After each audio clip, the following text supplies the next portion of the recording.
आज से लगभग 400 वर्ष पूर्व कर्नाटक और महाराष्ट्र वर्तमान प्रांतों की सीमा के पास एक गांव, एक 16 वर्षीय कन्या माता की पूजा के लिए अपनी थाली में पूजा की सामग्री सजाकर मंदिर की ओर जा रही है। साथ में कुछ गांव की कुल वधुएं भी हैं। मंदिर के पास जैसे ही पहुंचते हैं, अचानक वहां 4 अश्वारोही आते हैं जो सैनिक वेशभूषा में हैं और हरे रंग की पगड़ी पहन रखी है। बलात् उन कुल वधुओं को वो वहां से उठाते हैं। वो जो कन्या है 16 वर्ष की, वो उनका विरोध करती है, परंतु उस कन्या के सामने ही उन कुल वधुओं को उठा के वो ले जाते हैं। ऐसा दृश्य देख के वो कन्या सिहर उठती है। उसके मन में संकल्प आता है कि मां, ये कैसा दृश्य है, ये दृश्य बदलना चाहिए। मां के दरवाजे पर आके, मां के सामने आकर और आर्त स्वर में वेदना से पुकारती है कि मां, मेरा जीवन इस अत्याचार के नाश के लिए होना चाहिए। मेरी शादी, मेरा विवाह एक ऐसे पुरुष के साथ होना चाहिए जो इस अत्याचार का नाश कर सके। उस वेदना के साथ वो कन्या विवाहित होती है। उसका विवाह होता है भोंसले कुल के राजा शाहजी के साथ। उस कन्या का नाम था जीजाबाई। ये उस समय की बात है जब पूरे देश के अंदर यवनों का साम्राज्य था। दिल्ली में मुगल शाही थी, बीजापुर में आदिल शाही थी, भाग्यनगर हैदराबाद में कुतुब शाही थी, निजाम शाही थी और बीदर शाही थी। 5 मुगल सल्तनतों के साम्राज्य पूरे देश के अंदर फैला हुआ था। लगभग 13वीं शताब्दी में विजयनगर के अतुलनीय साम्राज्य का अंत हुआ था। मुगल सैनिकों के द्वारा, मुगल सत्ताओं के द्वारा धोखे से उस विजयनगर साम्राज्य का नाश करके, और ये सारी मुगल सत्ताएं वहां गद्दी नशीन हुई। और तब से लेकर 300 वर्षों तक लगातार इस देश के जनमानस पर, हिंदू जनता पर इन शक्तियों के द्वारा, सल्तनतों के द्वारा अत्याचार सतत जारी रहे। मंदिरों को ध्वस्त करना, गायों को काटा जाना, हिंदू जनता के ऊपर विभिन्न प्रकार के कर लगाना, बहन बेटियों की कोई इज्जत न होना, ये दृश्य एक सामान्य दृश्य थे। कोई भी राजा हिंदू ऐसा नहीं था जो कि इस सत्ता के खिलाफ, इन मुगल शक्तियों के खिलाफ खड़ा हो सकता था। बड़े बड़े राज दरबार, बड़े बड़े राजकीय लोग जो अपने आप के नाम के आगे राजा लगाते थे, वो भी इन सत्ताओं के आगे, इन शाहियों के आगे कुर्निसात करने को अपने जीवन को धन्य मानते थे। दिल्लीश्वरोवा जगदीश्वरोवा, ऐसा दृश्य उस समय नजर आता था। ऐसे दृश्य में हमारे सामने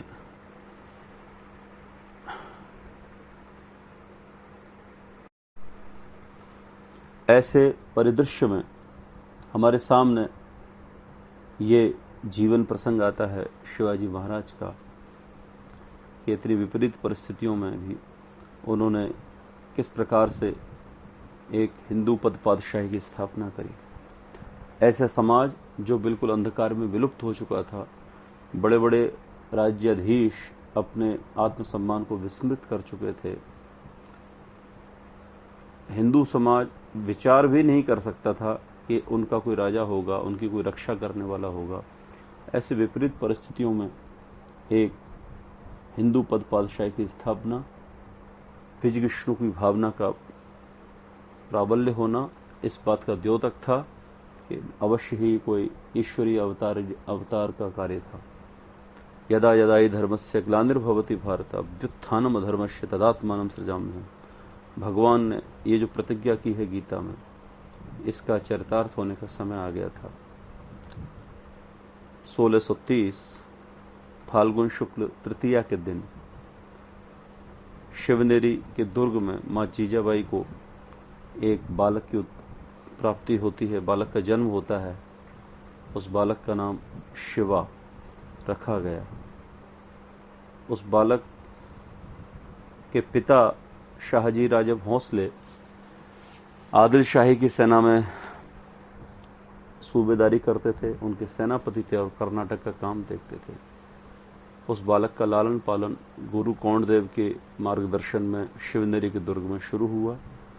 माता जीजाबाई उसको संस्कारित करती थी। बाल्यकाल से ही पौराणिक कथाएं सुना सुनाकर उसके अंदर भारतीय अध्यात्म का जो संस्कार था वो भरती थी। राम भगवान की कथाएं, कृष्ण भगवान की कथाएं, महाभारत की कथाएं, वीरों की कथाएं, ये उनके नित्य का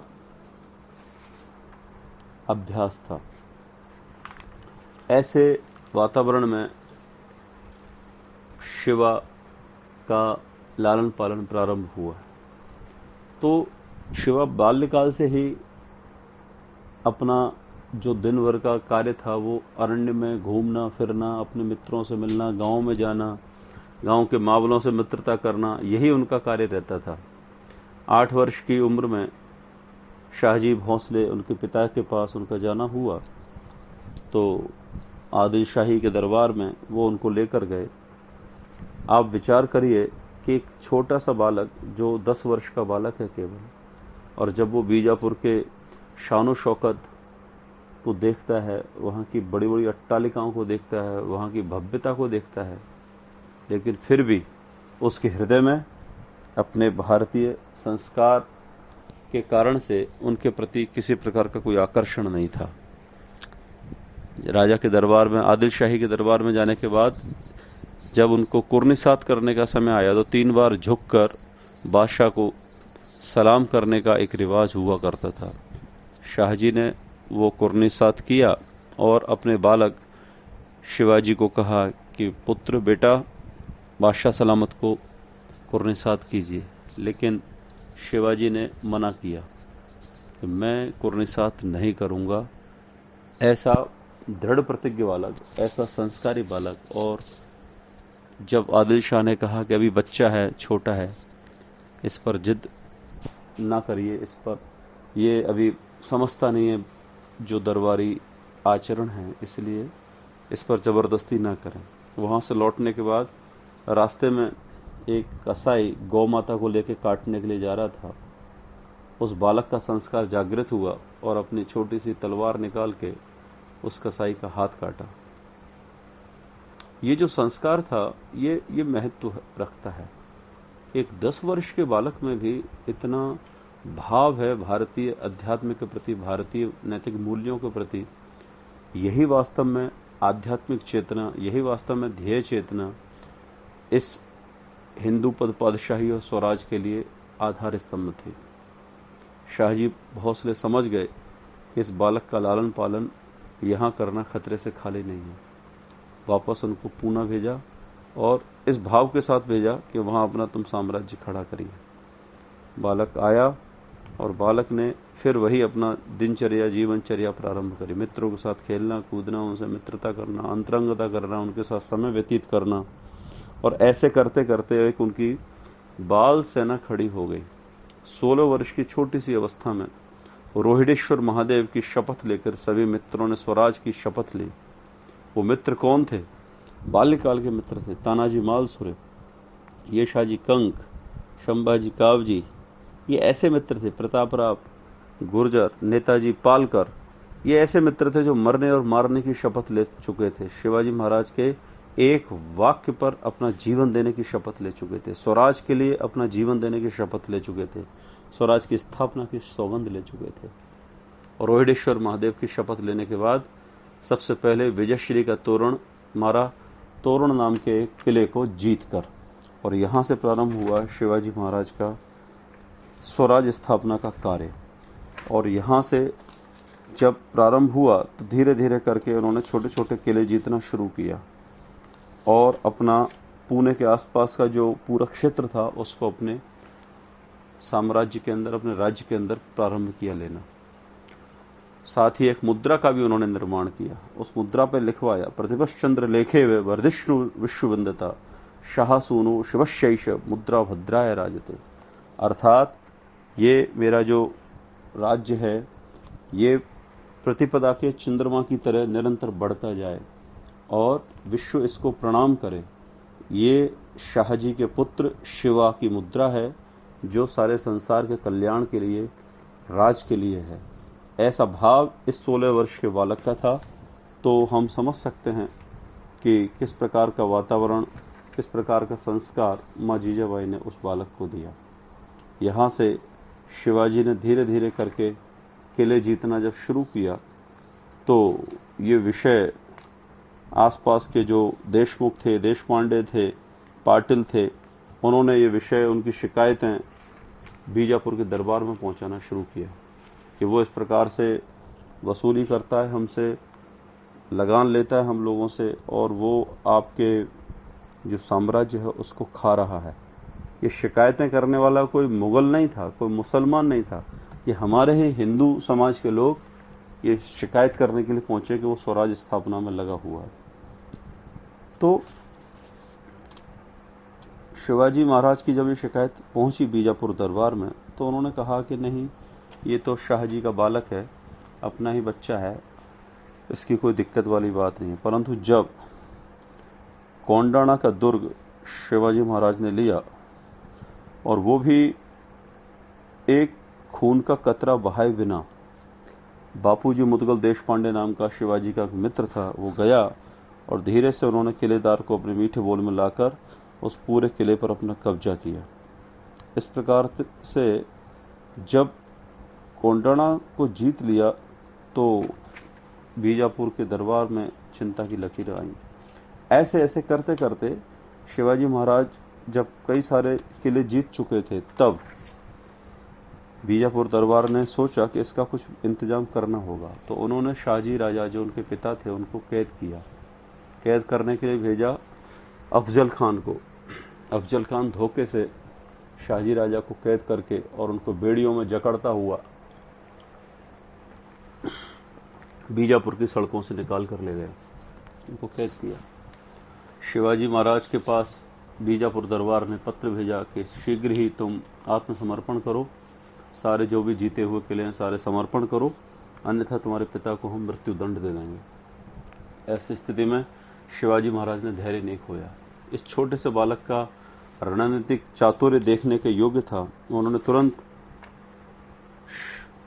दिल्ली दरबार में अपना पत्र भेजा और वहां से निवेदन किया कि मैं आपके साथ हूं और आप बीजापुर दरबार को पत्र लिखकर और पिताजी को मेरे को मुक्त करवाइए। तब बीजापुर के दरबार को जब पत्र पहुंचा दिल्ली का कि शिवाजी हमारा ही सूबेदार है और उसको किसी प्रकार से परेशान करने की आवश्यकता नहीं है और उसके पिता को भी तुरंत छोड़िए, और इस प्रकार से आदिल शाही के इस घात को शिवाजी ने तोड़ दिया। तो जब ये सारी बातें हुई तो शाहजी राजे को जब बैठाया गया आदिल शाह के सामने तो उन्होंने शर्त रखी कि जो जीते हुए किले वो वापस करवाए जाएं और कोंडाणा को फिर वापस दिया। कोंडाणा को वापस देने के लिए शिवाजी तैयार नहीं थे, परंतु उनके जो सहयोगी थे सोनू पंत जी, उन्होंने समझाया कि पिता से बड़ा किला नहीं होता राजे, किला तो आ जाएगा लेकिन पिता महत्व रखते हैं। इस प्रकार से स्वराज के लिए जो भावना थी वो शिवाजी महाराज के अंदर कूट कूट के भरी हुई थी। और उसके बाद धीरे धीरे शिवाजी महाराज ने फिर से अपने बाहुबल से अपने सेना के साथ मिलके और बीजापुर के जितने भी किले थे उनको जीतना शुरू किया। और ऐसा करते करते शिवाजी महाराज ने विचार किया कि क्यों ना हम अब समुद्र पर भी अपना रास्ता अख्तियार करें और समुद्र में भी अपना एक सिंधु दुर्ग बनाएं। ऐसा करके शिवाजी महाराज ने समुद्र की ओर भी अपना रुख किया और वहां एक सिंधु दुर्ग का निर्माण किया। जब ये सारी सूचनाएं आदिल शाही दरबार में पहुंची तो ये एक चिंता की बात हो गई कि अब ये इसको नेस्तनाबूद करना ही चाहिए, क्योंकि शाहजी वाला जो पैतरा था वो एक बार बेकार जा चुका था। अतः आदिल शाह का जो बेटा था, आदिल शाह तो खत्म हो चुका था, उसका बेटा जो अली शाह था उसने दरबार के अंदर ये घोषणा की कि जो भी उसको पकड़ कर लाएगा शिवा को जिंदा, हम उसको सम्मान देंगे। तो अफजल खान नाम के दैत्य ने उस बीड़े को उठाया और वो शिवाजी महाराज को पकड़ने के लिए निकला। इतिहास गवाह है कि अफजल खान का जो पूरा आक्रमण था वो शिवाजी महाराज को मारने के लिए ही था, और उस आक्रमण के दौरान उन्होंने तुलजापुर भवानी मां के मंदिर को तोड़ा। उसकी सेना ने, उस शिवाजी महाराज के खिलाफ जो सेना थी अफजल खान की, अफजल खान ने तुलजापुर भवानी मां के मंदिर को तोड़ा। उसके बाद पंढरपुर के विट्ठल मंदिर पर भी इसी प्रकार से मूर्ति भंजन का उद्देश्य था, परंतु वहां के लोगों ने उस मूर्ति को वहां से हटाया और रक्षा करी उस मंदिर की। आगे अफजल खान जब जावली में पहुंचा और शिवाजी महाराज ने उसको एकांत में मिलकर उसका निपात किया, उसको खत्म किया और उसकी सेना को बुरी तरह से पराभूत करके भेजा।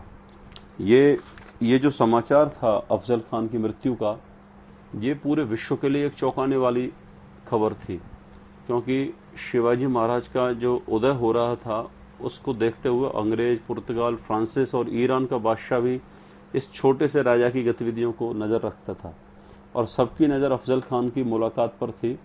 अफजल खान के साथ मुलाकात का अर्थ शिवाजी महाराज की मृत्यु है, ऐसा सभी लोग मान के चल रहे थे, क्योंकि अफजल खान की ये आदत थी कि वो धोखे से किसी को भी मार सकता था और वो बहुत ही दुर्दांत सेनापति भी था। औरंगजेब जैसे व्यक्ति को भी उसने लोहे के चने चब्बाए थे एक युद्ध में। तो ऐसा दुर्दांत सेनापति को हराना या उसको मारना ये एक बहुत ही चमत्कार की बात थी। और शिवाजी महाराज ने ये जो साहस किया, ये जो पराक्रम किया, ये जो पौरुष किया, ये अपने आप में एक ईश्वरीय कार्य था वास्तव में। और स्वप्न में भी उनकी जो ध्येय निष्ठा थी उसमें माता ने आके बताया कि मैं तुम्हारी खड्ग के अंदर निवास करूंगी और तुम अफजल खान का निपात करो और मैं विजय श्री का तुम्हें वरण दूंगी। इस प्रकार का जो उनका ध्येय निष्ठा थी, तो मां का आशीर्वाद भी उनके साथ हमेशा रहता था। उनके जो साथी थे जीवा महला, यशाजी कंग, संभाजी काव जी, उन सभी के साथ मिलकर उन्होंने इस अफजल खान रूपी जो आक्रमण था उसको नष्ट किया। और उसके बाद शिवाजी महाराज को आशीर्वाद भी समर्थ गुरु रामदास ने पहुंचाया। निश्चय का महामेरु, विचारशील, आचारशील, धर्मशील, धर्मरक्षक, यशवंत, सामर्थ्यवंत, वरदवंत, नीतिवंत, पुण्यवंत, विवेकवंत राजा, ऐसा स्तुति गान किया। उसके बाद पन्हालगढ़ पर सिद्दी जौहर को भेजा। सिद्दी जौहर के आक्रमण को भी महाराज ने विफल किया। बाजी प्रभु देशपांडे का जो पराक्रम था वो विशेष पावन खिंड के अंदर इसमें आया।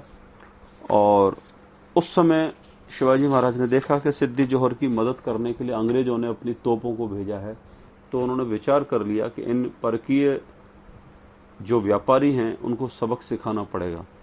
और जब सूरत के अंदर महाराज लूट के लिए गए थे, सूरत को बदसूरत जब किया, तो फिर अंग्रेजों को भी अच्छी तरह से महाराज ने सबक सिखाया। इनके जो भी माल आता था विदेशी माल, उस पर टैक्स लगाकर उसको महंगा रखते थे महाराज, जैसे कि स्वदेशी वस्तुएं सरलता के साथ बिक सकें। तो ऐसी दृष्टि अर्थशास्त्र में भी महाराज की थी। ऐसा करके और महाराज की अर्थशास्त्र की नीति, विदेशियों के साथ उनकी जो नीति थी वो वास्तव में बड़ी उद्देश्यपरक थी। कैसे हम हमारे स्वदेशी वस्तुओं को, स्वदेशी व्यापार को महत्व दें और कैसे इन अंग्रेज और फ्रांसीस और पुर्तगाली जो व्यापारी हैं उनके दूर का जो उद्देश्य है उसको पहचान कर उनको संयमित रखना और उनको नियंत्रित रखना और आवश्यकता पड़ने पर उनको समाप्त भी करना। आगे शाइस्ता खां को नियुक्त किया औरंगजेब ने, और वो 1 लाख की सेना लेकर पूना को ध्वस्त करता हुआ पूना के लाल महल में रुका। शिवाजी महाराज बड़े ही चतुराई के साथ अपने सैनिकों के साथ 3000 सैनिकों के साथ पूना में प्रवेश करते हैं, लाल महल में अंदर घुसते हैं और लाल महल में घुस के चारों तरफ से मारकाट मचाते हुए शाइस्ता खां पर आक्रमण करते हैं तलवार से। और शाइस्ता खां कूद कर बचने के लिए जब अंधेरे में जाता है तो उसकी उंगलियां जो थी वो ऊपर रह जाती हैं और शिवाजी महाराज का वार खाली चला जाता है, लेकिन 3 उंगलियां शिवाजी, 3 अक्षर शिवाजी के नाम के और 3 उंगलियां, और ऐसा करके शाइस्ता खां को पराभूत किया और पूरे शाइस्ता खां की सेना को अगस्त ऋषि की तरह एक आचमन में वो पी गए और उसको भगा दिया, बुरी तरह से पराभूत कर दिया। इसके बाद सूरत पर महाराज ने आक्रमण किया और वहां से अपने स्वराज के आर्थिक शक्ति को वृद्ध करने के लिए पूरा का पूरा अपार धन शक्ति को उन्होंने स्वराज के अंदर शामिल किया। उसी समय वापस आने पर उनके पिता श्री का देहांत हुआ। माता को उन्होंने सती होने से रोका।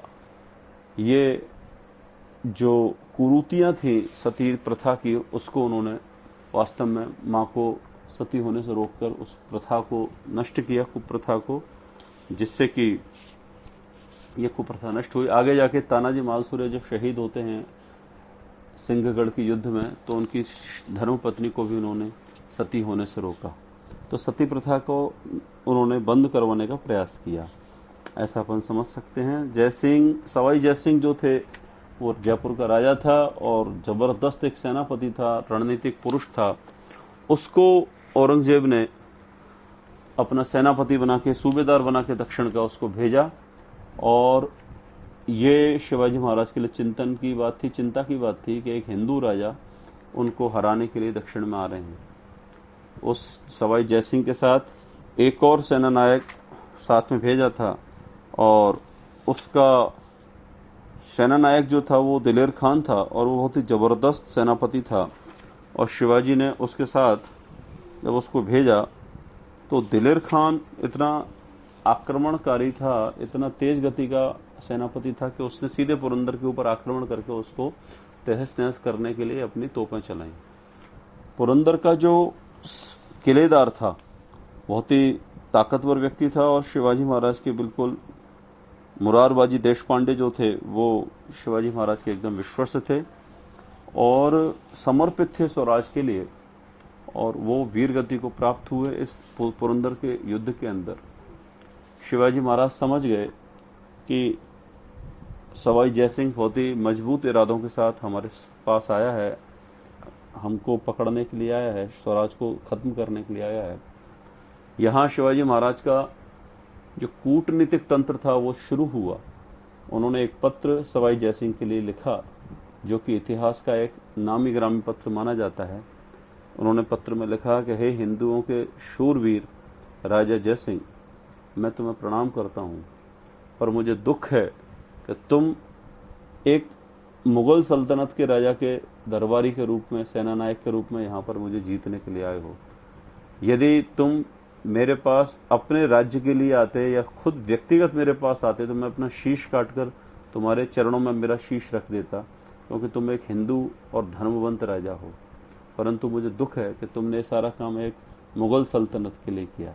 इस प्रकार से शिवाजी महाराज ने सवाई जयसिंह के राजपूती हिंदुत्व को जगाने के लिए उस पत्र को लिखा, और जिसका असर सवाई जयसिंह को ऊपर भी पड़ा।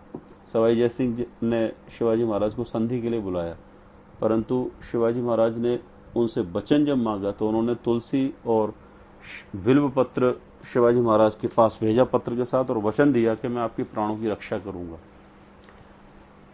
इतिहासकार इस विषय में कहते हैं कि शिवाजी महाराज चाहते तो उस युद्ध को और जारी रख सकते थे, परंतु अपने सेना नायकों की रक्षा के लिए और अपने किलों की रक्षा के लिए उन्होंने रणनीतिक कौशल के साथ सवाई जयसिंह के साथ संधि करी, और संधि करने के बाद यह तय हुआ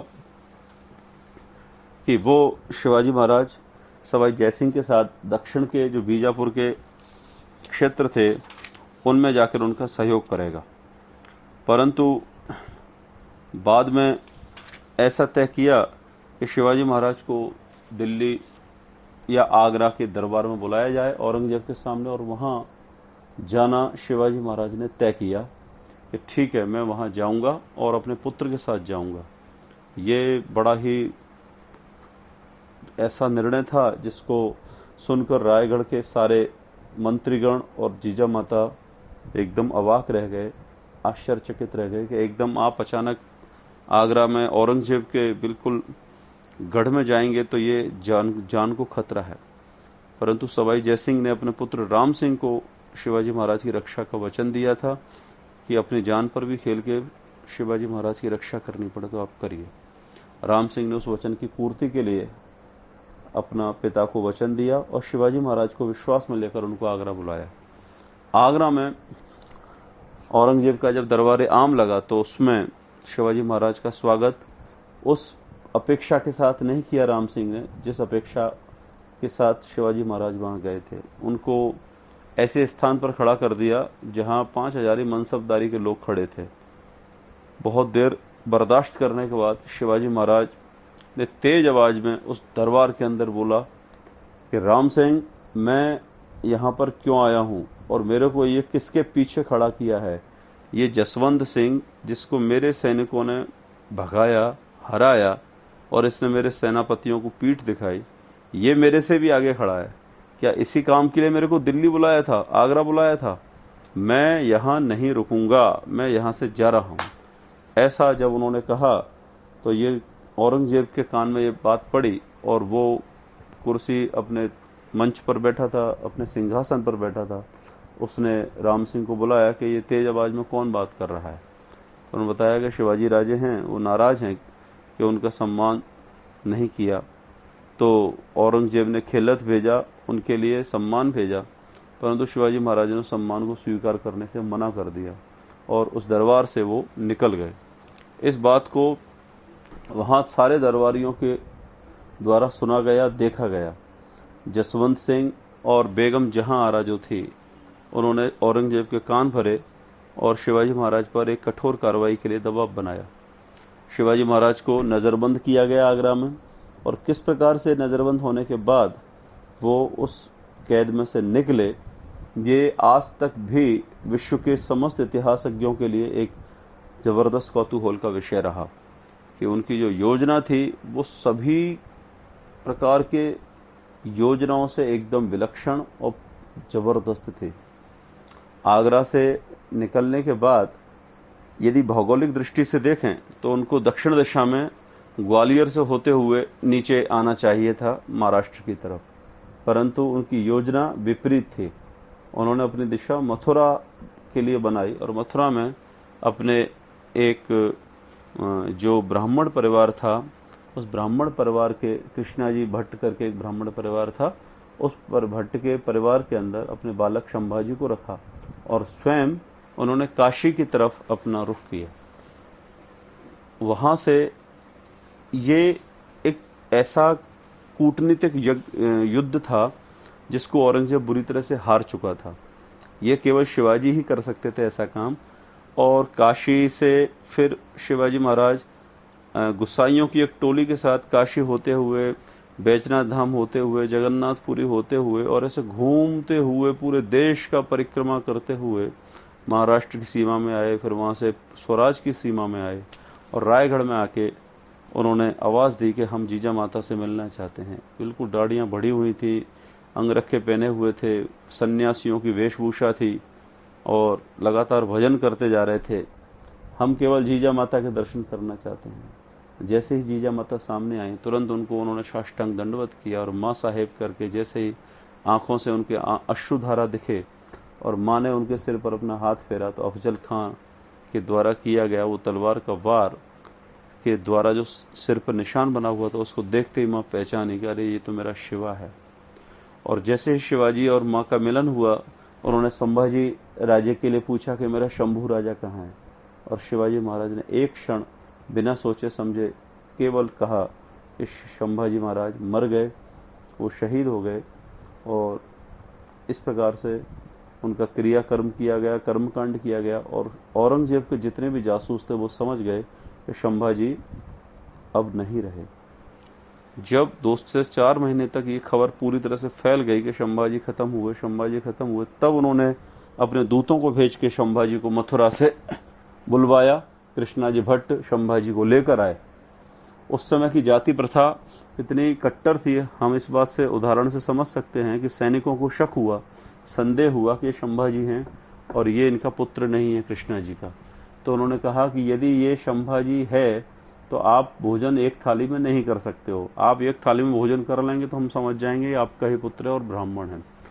तो उस समय की जो जातिगत व्यवस्था थी, उसमें जो एक दूसरे वर्ग के बीच में जो जाति भेद था वो इतना प्रबल था कि मुसलमान लोग भी, मुगल लोग भी उस चीज का ज्ञान रखते थे। परंतु कृष्णाजी भट्ट ने बिना एक पल भी गंवाए संभाजी के साथ भोजन किया एक ही थाली में और उनको विश्वास दिलाया कि ये मेरा पुत्र ही है। शिवाजी महाराज के स्वराज के अंदर ये जो जातिगत समरसता थी ये बहुत ही अच्छी थी।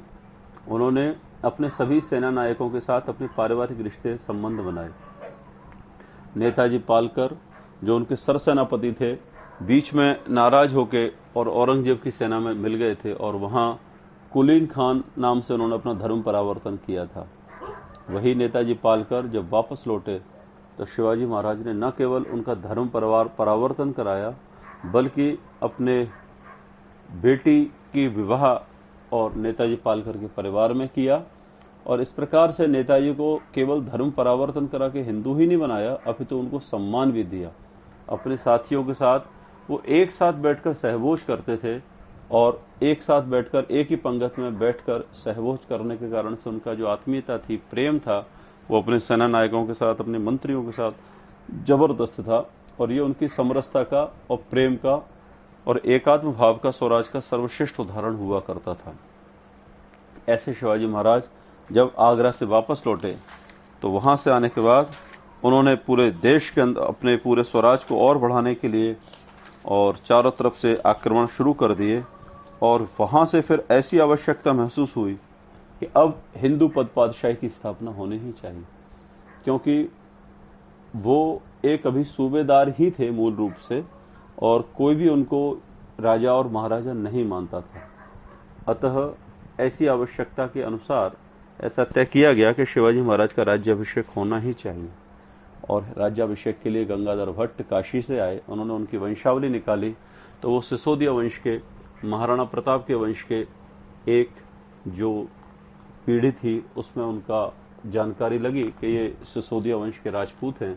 और ऐसा करके उनकी पद पातशाही की स्थापना ज्येष्ठ शुक्ल त्रयोदशी के दिन 1676 में उनका राज्याभिषेक हुआ। और शिवाजी महाराज का राज्याभिषेक पूरे विश्व के अंदर एक बहुत बड़ी घटना थी।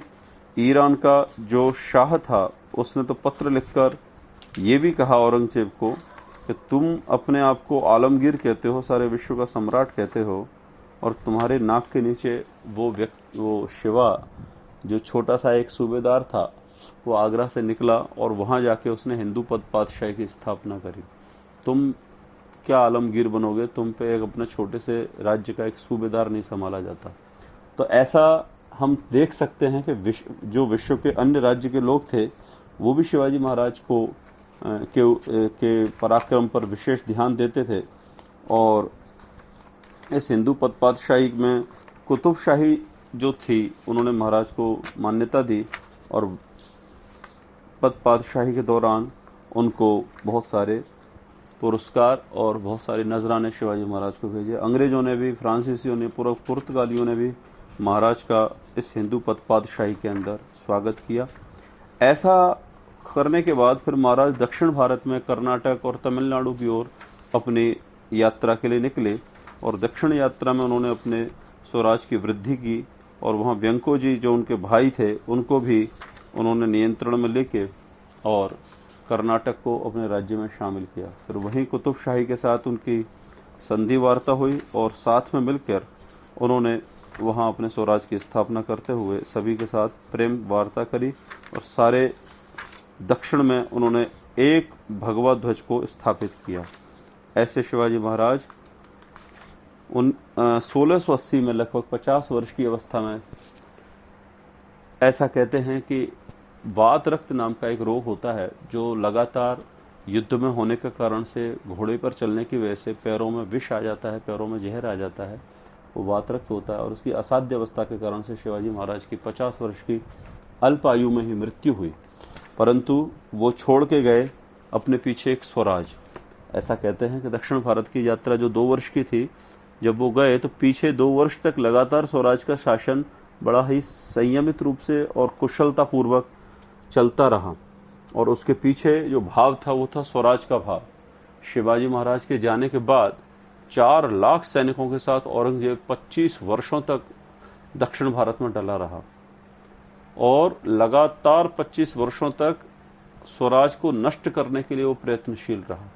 परंतु शिवाजी महाराज के सैनिकों में धनाजी जाधव, संताजी घोरपड़े के परम पराक्रम ने औरंगजेब को धूल चटाई और वहीं दक्षिण में उसकी कब्र भी बनी। और ये सिद्ध करता है कि जो भाव था शिवाजी महाराज के सैनिकों में, स्वराज का जो भाव था वो बड़ा महत्व का भाव था। और जो ये स्वराज का जो आध्यात्मिक भाव उन्होंने अपने सैनिकों में भरा, उसके कारण ही उनके जाने के बाद भी ये जीवित रहा सबके हृदयों में। संभाजी महाराज का बलिदान इस पूरे स्वराज के यज्ञ में जबरदस्त आहुति थी एक, और उनके बलिदान ने इसको और शक्ति दी। ऐसे शिवाजी महाराज का जीवन चरित्र पढ़ना सुनना हम सबके लिए अत्यंत आनंद का विषय है और इसको हमें पढ़ना चाहिए सदैव।